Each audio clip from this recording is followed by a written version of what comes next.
Dan kita akan lihat bagaimana kondisi umat kalau kami ditangkap. Saya ditangkap, UAS ditangkap, Tengku Zulkarnain ditangkap, semua yang vokal, yang suka mengkritisi Jokowi Maruf, tangkap dan penjarakan kami. Kami sudah siap hidup bersama Habib. Hidup dan mati kami. Saya sampai menangis lihat begitu. Ibu bapak, dunia dan segala isinya ini bukan cita-cita kita. Kalau antum betul-betul beriman sampai ke dalam jiwa. Kalau iman cuma sampai di batas kepala, sudahlah. Yang ada cuma pikir umroh, makan, minum, tidur, bersenggama, beranak pinak, tidak pernah berpikir bagaimana bekal kita akan mati nanti.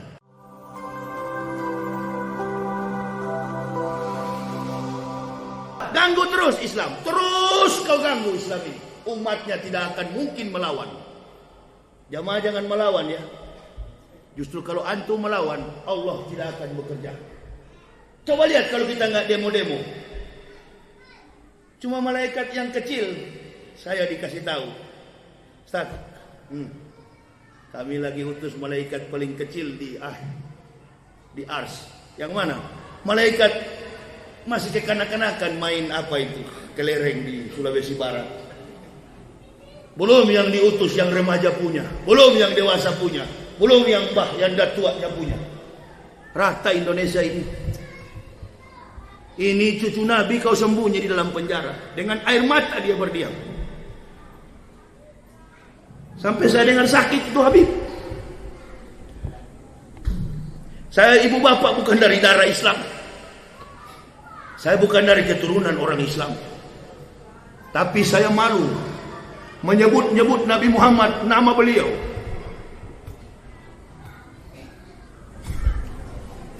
Cucunya kita sakiti.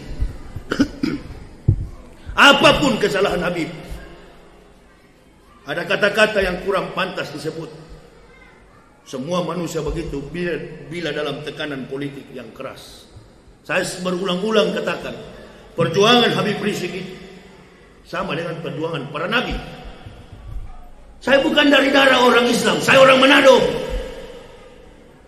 Tapi saya sudah diberi hadiah dari Allah, bini anak, satu keluarga. Allah kasih hidayah, petunjuk kehidupan kekal di akhirat. Itu yang tumbuh di dalam jiwa kami untuk membela beliau. Tidakkah ibu bapak rasakan, coba saja berkurung di kamar sendirian, bukan di penjara, di kamar sendirian. Apa tidak sedih hati kita? 2021, 2022, 2023, 2024. Mudah-mudahan sampai di situ Pak Jokowi dan Pak Maruf. Mudah-mudahan Pak Jokowi, Pak Maruf keluarkan Habib Rizik. Beliau bukan perampok, beliau bukan koruptor, beliau tidak pernah mengambil hak orang lain. Sepanjang jalan dari Pasir Pangarayan, saya nonton YouTube, Haji Munarman ngomong, dipandu oleh seorang komentator Detikom. Saya nonton YouTube. Menangis saya sampai parkir mobil di pinggir. Rekening keluarga Habibana diambil. Allahu Akbar, dibekukan semua. Kalau begini, tangkap saja semua ustadz, dipenjarakan. Supaya adil. Dan kita akan lihat bagaimana kondisi umat kalau kami ditangkap. Saya ditangkap, UAS ditangkap, Tengku Zulkarnain ditangkap, semua yang vokal, yang suka mengkritisi Jokowi Maruf, tangkap dan penjarakan kami. Kami sudah siap hidup bersama Habib. Hidup dan mati kami. Saya sampai menangis lihat begitu. Ibu bapak, dunia dan segala isinya ini bukan cita-cita kita. Kalau antum betul-betul beriman sampai ke dalam jiwa. Kalau iman cuma sampai di batas kepala, sudahlah. Yang ada cuma pikir umroh, makan, minum, tidur, bersenggama, beranak pinak, tidak pernah berpikir bagaimana bekal kita akan mati nanti. Cari muka kita kepada Allah. Dan jangan pernah takut dengan ancaman rezim ini. Saya semakin diancam, semakin saya melawan. Bukan melawan memakai kekuatan jamaah, sendiri. Sendiri, saya nggak pernah dari dulu. Ini untuk agama. Saya sudah pernah cerita kepada ibu bapak.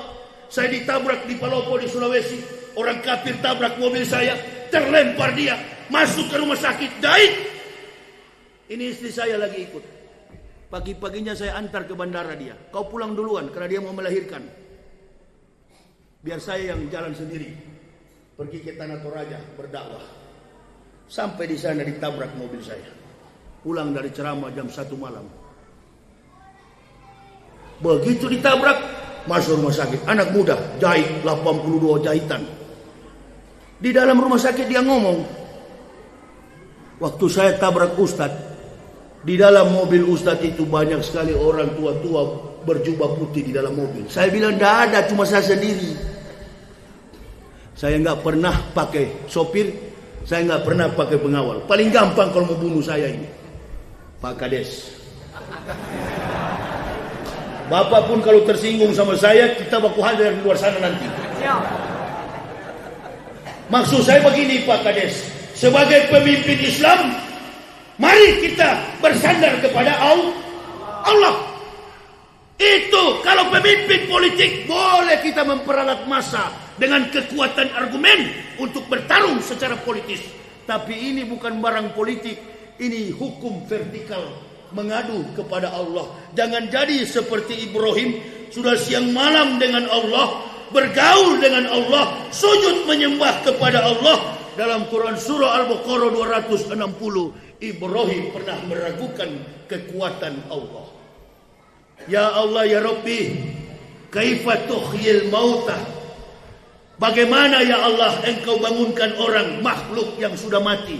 Kata Allah, Ibrahim, siang malam kau berteman dengan saya, siang malam engkau ada dengan saya, sujud menyembah kepadaku. Masihkah engkau ragu Ibrahim? Kata Ibrahim, bukan begitu ya Allah, saya ingin supaya keyakinanku makin kuat kepadamu. Kata Allah, lah baik ya Allah, ente cari 4 model burung karena teman begitu kalau cara panggilnya. Pak Kades namanya siapa? Pak Rul. Pak Kades namanya Sahrul. Kalau sudah berteman sama saya, ente panggil sama saya, ya. Anak panggil sama antum, Kades, Rul. Antum ambil 4 burung, Rul. Kata Allah, Ibrahim, ambil 4 model burung, cincang-cincang mereka, darahnya kau campur di dalam loyang, bulu-bulunya pun, dagingnya pun campur aduk jadi satu. Setelah itu Ibrahim letakkan di 4 bukit yang berbeda-beda. Lalu kau panggil mereka Ibrahim. Udah dicincang, nggak percaya saya baca di Al-Baqarah 260. Ini bukan cerita komik. Ini bukan cerita Butong Pai. Ini bukan cerita kungfu Cina. Ini bukan cerita silat Indonesia. Ini adalah kebenaran Al-Quran. Ibrahim letakkan, panggil Ibrahim. Dalam waktu detik, tidak sampai menit, panggil Ibrahim. Datanglah Pak Kades. Burung-burung tadi dalam keadaan utuh. Menangis Ibrahim. Apa maksud saya ibu bapak? Bersakit-sakit dahulu, berakit-rakit ke hulu, berenang-renang ke tepian. Bersakit-sakit dahulu, bersenang-senang kemudian. Ditimpa kemalangan bagaimanapun kita, ditimpa ujian bagaimanapun kita, selagi kita masih beriman kepada Allah, lama atau cepat, insya Allah kemenangan akan kita raih. Makanya saya ngomong tadi ini, karena ini YouTube ini akan keluar. Saya minta kepada Pak Jokowi dan terutama Raja di samping Pak Jokowi, mantan Kiai Pak Maruf Amin. Kalau sudah wapres jangan pakai-pakai tuh Kiai. Tolong supaya Bapak bebaskan Habibana Muhammad Rizik Syihab. Itu orang tua kami Pak. Bebaskan beliau. Kalau beliau bebas, insya Allah tanpa mendirikan FPI kita bersatu.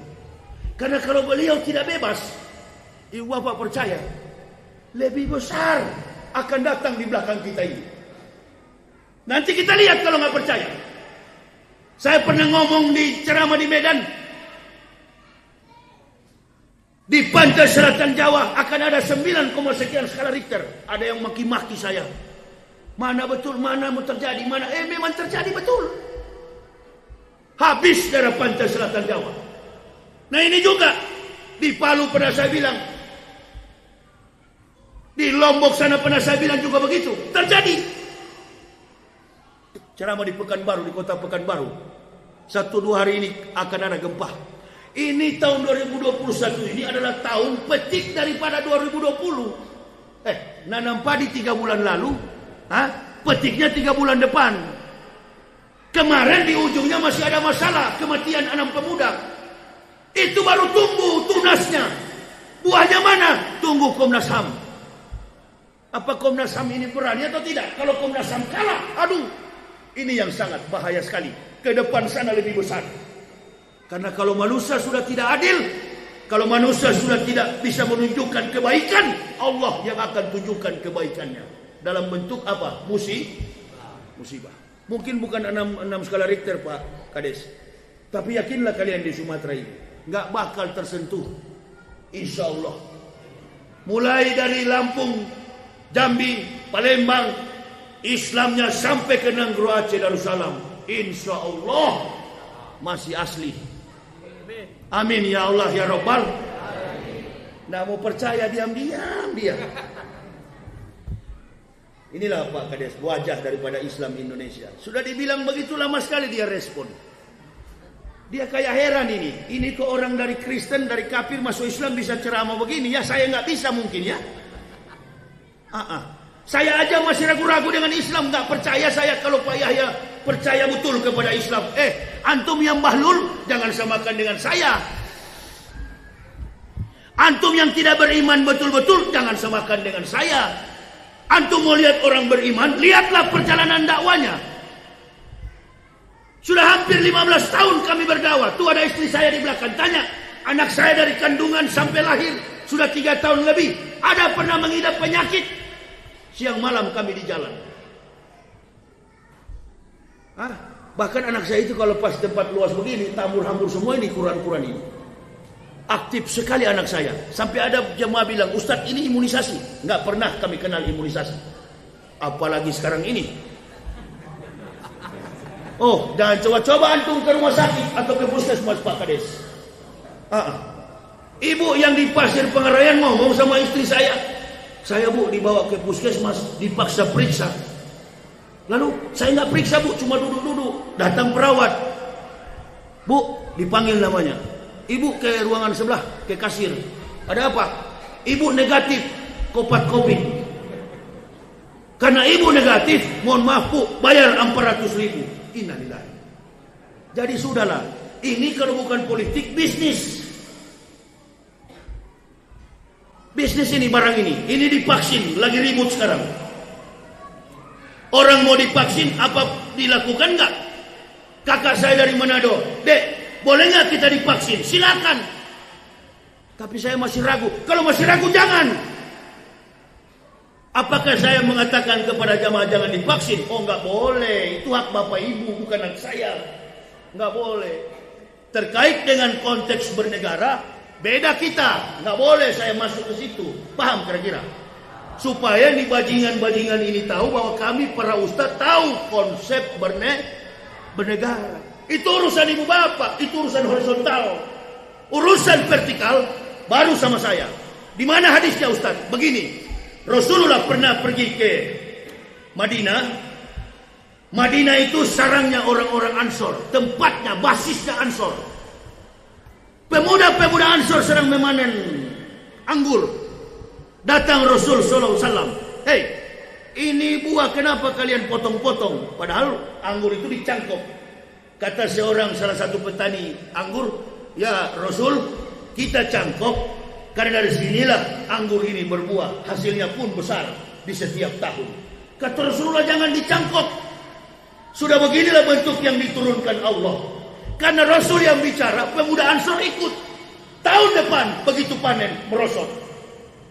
Mereka datangi Rasulullah. Ya Rasul, tahun ini kami panen anggur kami merosot, menurun drastis. Kenapa? Karena tidak dicangkok. Rasul larang. Kata Rasulullah, ikutilah aku yang berkaitan dengan hukum-hukum syariat. Lakukan apa yang kamu tahu yang tidak ada dalam hukum syariat. Sekelas Nabi Muhammad rendah hati mau mendengar.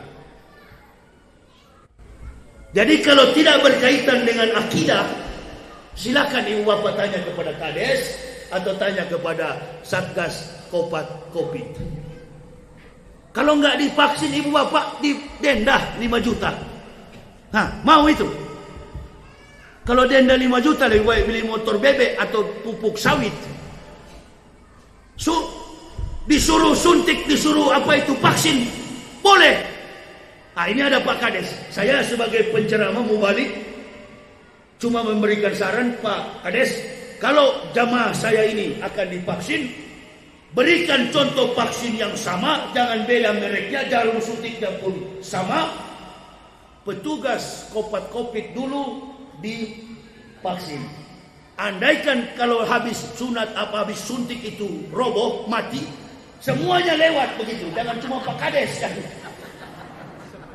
Kira-kira boleh solusi begitu? Boleh.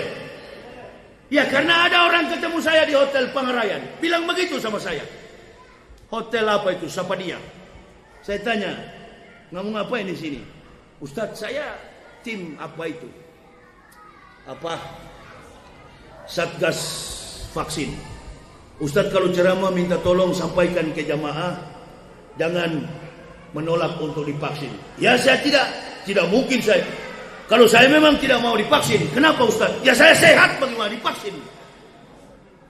Bagaimana Ustaz rasa Ustaz sehat? Rokok aja dengan kopi puluhan gelas, sudah dingin. Ini saya semangat ceramah karena panitia tahu selera saya. Dia sudah taruh memang di sini. Kalau panitia tidak ikhlas itu biasanya cuma gelas ditutup, nggak tahu apa isinya, nggak mau juga saya minum. Awak punya perasaan, kalau sudah terbuka begini berarti ikhlas. Bismillah. Saya bilang, kamu yang perlu vaksin, badanmu sudah kerempeng begini. Memang yang tak saya sudah begini, jadi Ustaz sehat. Saya merokok pun dia bilang, oh kok Pak Ustaz merokok? Ya iyalah, masa semua Ustaz tidak merokok? Siapa yang wakili di jamaah-jamaah yang merokok ini? Pak Kades pun ada. Mana tadi itu sempurna saya lihat? Jangan jamaah, justru yang begini-ginilah. Dari sifat-sifat kecil begini kita jadi munafik besar. Kalau jadi manusia, terbuka sajalah. Nggak usah tutup-tutupi. Mentang-mentang Ustaz. Nggak usah bermain ular begitu. Terbuka kepada umat. Ente suruh saya vaksin. Saya tidak mau. Kenapa Ustaz? Saya sehat. Ambil tuh detektor, periksa. Nggak lebih daripada 6,2 suhu badan saya. Tidur jam berapa tadi malam? Ente lihat saya tiba tadi malam jam 2:30. Ini sudah berkeringat begini. Allahu Akbar. Bagaimana orang suruh hadis Quran kok sakit? Nggak ada itu. Kalaupun sakit itu biasanya kena hujan gitu kan. Isi amplopnya agak kurang. Itu sakit kepala. Pasti kawan. Itu perhatikan baik-baik panitia itu. Dipercakapkan lewat handphone beda. Pulang pun beda. Ini Ustaz. Kalau ente mau sehat, kasih banyak-banyak sama kiai. Itu tekniknya. Kasih sama ustaz aja sedikit. Begitu jalan mobil, puak dengar celaka. Kenapa? Karena tidak bersedekah. Ini ustaz datang jauh-jauh begini. Cepat-cepat kalian cari di mana kantongnya. Selip bola dia. Ini jadwal terakhir, jadi kuperas kalian. Lakukan Bu, jangan ragu-ragu. Kalau ibu rasa sakit, lakukan. Nggak usah juga kita suuzon kepada pemerintah. Belum tentu. Sekarang begini deh. Logikanya sederhana begini. Ini yang protes Pak Jokowi sekarang. Sebenarnya sama wataknya. Cuma tidak kebagian. Coba kalau kebagian sama bajingannya. Sama. Oh, orang Indonesia bagaimana? Siapa tidak tahu? Siapa tidak tahu? Maksud Ustadz bagaimana? Begini. Kita kemarin kan kebanyakan yang hadir di masjid ini, termasuk saya pribadi, kita ini kan dari grupnya kampret. Yang kita lawan kan cebong. Kita tuduh-tuduh cebong salah, cebong tidak betul. Di pihak Jokowi tidak betul. Kalau kita benar, kenapa kita kalah? Coba jadikan ini sebagai bahan untuk kita merendah tawadu. Kalau kita merasa kita banyak ulama-ulama yang lurus, kenapa kita kalah? Ayo. Allah lebih tahu. Wallahu bikulli syai'in alim. Sesungguhnya Allah Maha mengetahui segala sesuatu.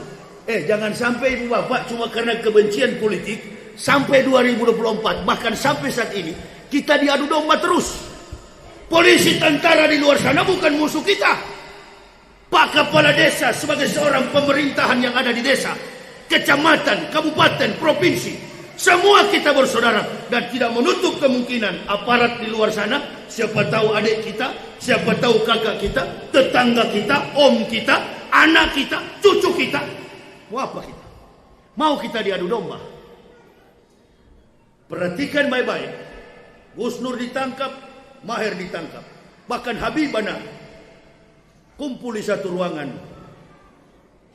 Gus Nur hadir solat maghrib, Habibana juga memimpin solat. Yang menangkap jadi makmum, yang ditangkap jadi imam. Yang tepuk tangan siapa? Yang tepuk tangan siapa?